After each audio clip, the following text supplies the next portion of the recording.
तुझा त्याग आई, तुझी ती लढाई स्वाभिमानी हक्कासाठी, तुझी ही अंगाई गाती दिशा दाही, क्रांती सूर्य तुझी या पाठी. तुझे लला सवार नाही थांबली, जुगारुनी रूढी पुढेच चालली. समानतेचा ध्यास घेतला उरी, सुधारण्या समाज भिडेकली. ज्ञान ज्योती तुझ्यामुळे तुलाच जीवन समर्पिले. सावित्री आई, बाईने शिकवून करायचंय काय? स्त्रियांना घरात कोंडा, कांदा वाढा आणि पुष्टी काढा म्हणावं. बायकांची लायकी नोकऱ्याच्या आई. सावित्री आई, वंदन माझे हो.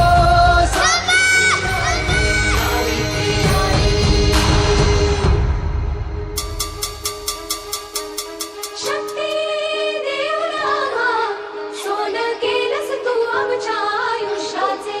सारी दुनिया कळली तेव्हा पंख आम्हा दिले आई स्वप्नाचे. चंदन होऊन झिजलीस तू आणि आम्ही झालो सुगंधी.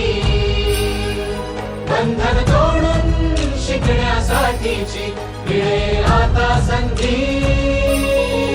तसे तुझ्याच पावलांचे पाहुनी भरारी घेतली आम्ही दिशा तुम्ही. तुझा बसा असा की उजळल्या पिढ्या, उभी तमात तू मशाल होऊनी. दिलीस आशा जगायला, तू जन्म आमचा सुखावला. सावित्री आई, सावित्री आई, नमन तुझ्या पायी हो. सावित्री आई, नभाची निळाई तू. सावित्री आई,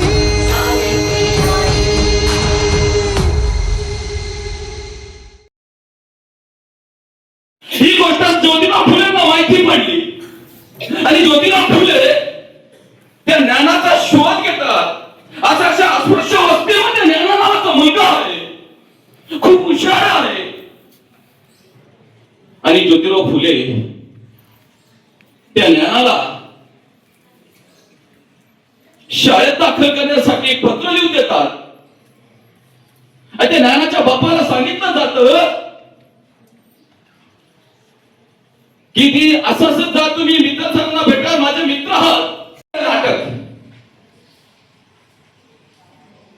हे 1855 ला आम्हाला सांगितलं नाटकाचे शिल्पकार विश्वनाथ भावे वगैरे आहेत. त्यांनी रामायण महाभारताचे नाटक वगैरे सुरू केले. त्यांनी ते आहे ज्योतिराव फुलेचं.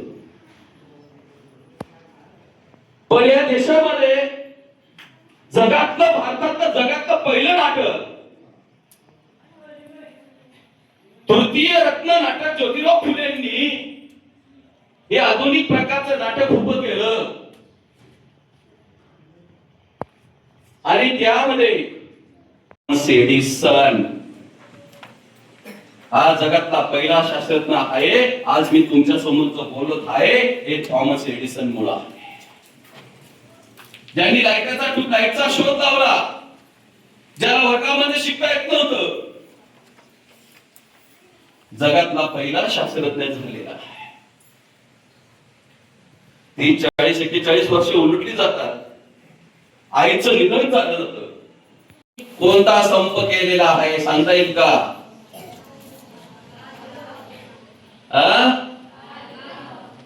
नाही.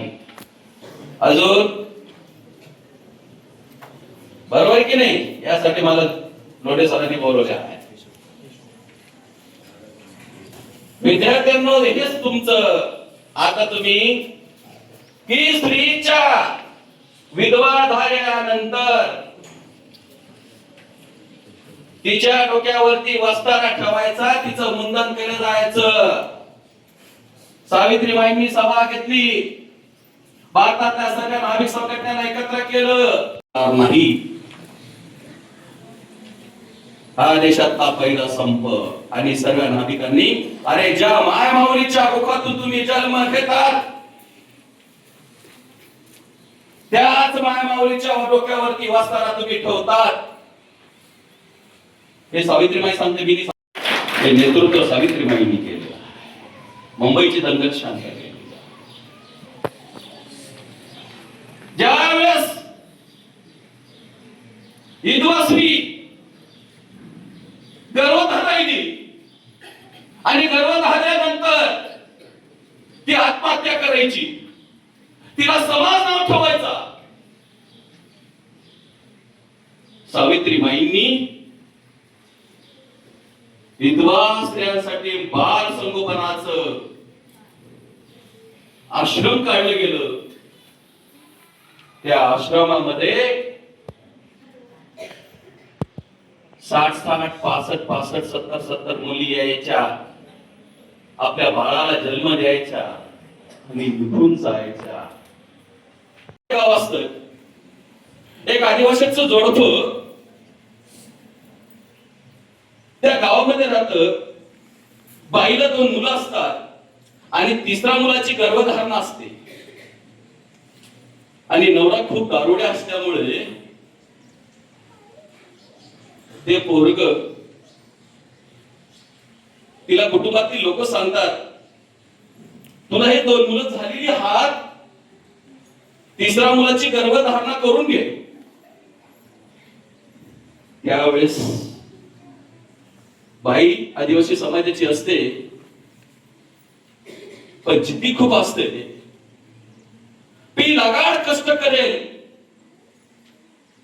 पण माझ्या बाळाला जन्म घालेल. आणि पोरग जन्माला येतं. पोरग जन्माला आल्यानंतर ती आई त्या पोराला शिकवत असते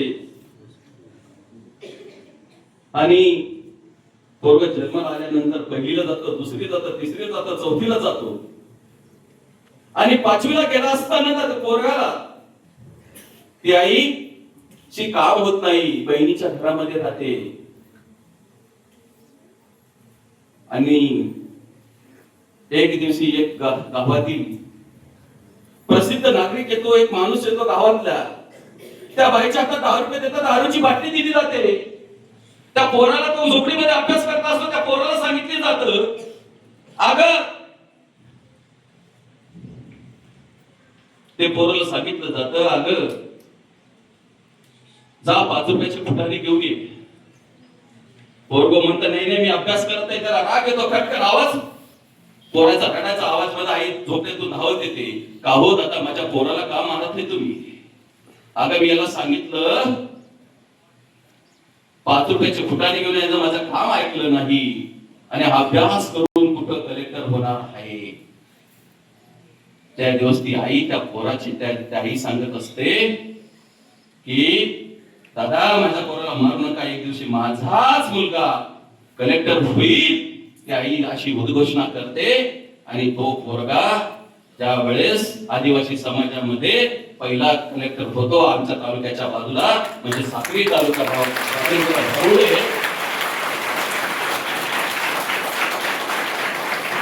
त्यावेळेस सांगितलं जातं की मी सावित्रीमाई आणि ज्योतिराव फुलेंचा खंडपीठातला अभ्यास केला म्हणून आज कलेक्टर झालो बाबासाहेबांच्या राजघटनेमध्ये.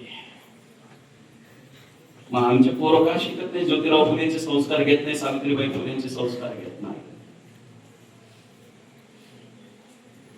हे आम्ही लक्षात घेतलं गेलं पाहिजे की सावित्रीबाई फुलेंचा ज्यावेळेस माझ्यासारखा एक वक्ता नांदेडला त्यांना भेटण्यासाठी जातो आणि शिवचरित्राच्या कामासाठी सर तुम्ही इथपर्यंत कसं काय पोहोचला आहात?